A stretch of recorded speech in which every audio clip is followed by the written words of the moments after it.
사랑의 샘 평화의 소리 KCER 뉴질랜드 뉴스입니다. 저신다 아든은 정계를 떠나면서 고별 연설을 했습니다. 저신다 아든 전 총리는 국회에서 고별사를 통해 기후변화의 정치를 배제할 것을 요청했으며 기후변화가 가장 중요한 과제가 되어야 한다고 말했습니다. 또한 아든 정부는 와이탄기 조약을 유지하기 위해 노력했다고 언급했습니다. 아든은 코비드19의 가장 어려운 점 중 하나는 알려지지 않은 것이며 대유행 기간 동안 소용돌이 치는 많은 정보가 거짓이었고 시위대가 완전히 잘못된 정보에 의존하고 있음을 설득하려고 시도했지만 실패했다고 말했습니다. 아든은 2019년 3월 15일 크라이스트처치 모스크 공격에 관해 이야기하는데 여전히 어려움을 겪고 있지만 무슬림 공동체는 그녀를 겸손하게 만들었다고 말했습니다. 아든은 자신을 민감하고 다소 부정적이며 울고 포옹하는 사람이라고 묘사하고 고별 연설이 끝날 때는 감정이 복받치기도 했으며 자신이 누구든지 리더가 될 수 있다는 것을 보여줬으면 좋겠다며 연설을 마쳤습니다. 화요일 아든은 2가지 새로운 역할을 맡게 된 것이 발표됐습니다. 크라이스트처치 콜의 특사로서의 자발적인 직책과 윌리엄 왕자의 얼스숏 프라이즈의 이사직입니다. 아든은 지난 1월에 더 이상 국가를 이끌 충분한 능력이 없다며 사임했습니다. 헬렌 클락 전 총리는 아든 총리가 대유행 기간의 정책으로 수천 명의 뉴질랜드인들의 생명을 구한 총리로 기억될 것이라고 말했습니다.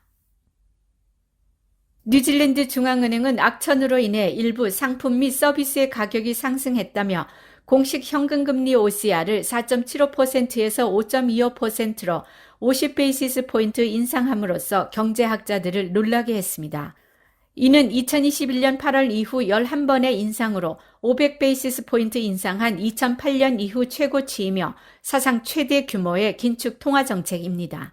경제학자들은 거의 보편적으로 수요일 통화정책 검토에서 25베이시스 포인트 인상을 예상했으며 일부에서는 이것이 이번 주기의 마지막이 될 것이라고 시사했습니다. 현재 인플레이션은 7.2%로 뜨겁게 달리고 있으며 수십 년 동안 볼 수 없는 수준으로 상승하고 있습니다. 이를 다시 낮추기 위해 중앙은행은 상업은행이 돈을 빌릴 때 부과하는 이자인 공식 현금 금리를 인상하고 있습니다. 이 아이디어는 금리가 상승함에 따라 은행이 더 높은 대출 비용을 소비자들에게 전가하며 소비자들은 지출을 줄이고 수요가 감소하며 비즈니스들은 더욱 경쟁적이 돼 가격이 낮아지고 인플레이션이 떨어집니다. 지난해 말 인플레이션이 약간 떨어지고 주택가격이 하락하는 등 중앙은행의 노력이 효과를 발휘하고 있다는 초기 징후가 있습니다. 공식 현금 금리가 인상되자 국민당의 재무대변인 니콜라 윌리스는 50베이시스 포인트 인상을 뉴질랜드 가족들에게 훨씬 더 큰 고통을 의미하는 충격적인 움직임이라고 비판했으며 인상 속도가 모기지를 갚기 위해 더 많은 돈을 찾기 위한 많은 혼란을 초래할 것으로 예상했습니다. 녹색당은 인플레이션 감소를 위해 오직 OCR에만 의존하는 대신 부유세를 계속 옹호하고 있습니다. 녹색당 재무대변인 클로이 스와브릭은 경제학자들은 코비드19 기간 동안 비전통적인 통화정책에 대한 지나친 의존이 뉴질랜드에서 가장 부유한 사람들에게 막대한 부를 이전하는 결과를 낳았다고 추정하고 있다고 말했습니다. 액트당은 OCR이 모기지 보유자에게 닥쳐올 경제적 고통의 한 측면일 뿐이고 중앙은행이 이러한 인상을 계속한다면 무언가가 무너져야 하며 그 다음은 실직이 될 것이라고 말했습니다. 최근 투데이 FM, 스카이, 지로는 모두 수백 명의 직원을 해고했으며 중앙은행은 향후 2년 동안 추가로 6만 6천 명의 일자리 손실을 예상하고 있습니다. 보험사들은 오클랜드 기념일 홍수와 사이클론 가브리엘로 인한 피해에 대해 매일 약 950만 달러를 지불하고 있습니다. 뉴질랜드 보험위원회는 지금까지 두 재난과 관련된 클레임 96,586건의 청구 중 15%인 14,124건이 해결됐다고 밝혔습니다.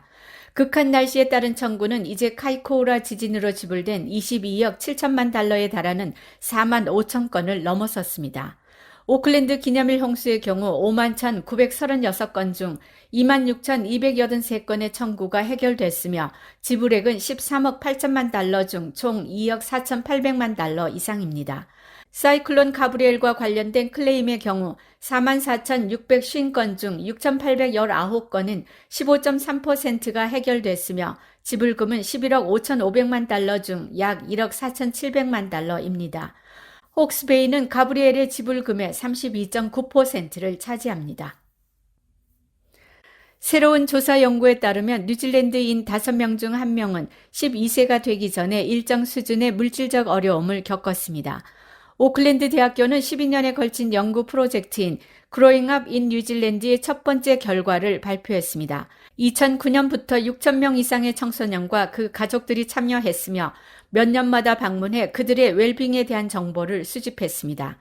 연구에 따르면 참가자의 22%가 생애 첫 12년 이내에 적어도 한 번은 물질적 어려움을 경험했으며 10명 중 1명은 2번 이상 물질적 어려움을 겪었습니다. 21%는 치과 방문이 늦어졌다고 보고했고 15%는 품질이 떨어지는 육류를 구입했으며 12%는 예상하지 못한 $500의 비용을 감당할 능력이 전혀 없다고 보고했습니다. 더 심각한 상태에 있는 가족들은 68%가 공과금을 지불할 수 없었고 62%는 과일과 채소 없이 지내고 85%는 치과 방문을 연기했습니다. 오늘의 환율 정보입니다. 뉴질랜드 달러와 대비 원화의 기준 환율은 832원 61전, 한국에서 보낼 때 840원 93전, 한국에서 받을 때 824원 29전입니다.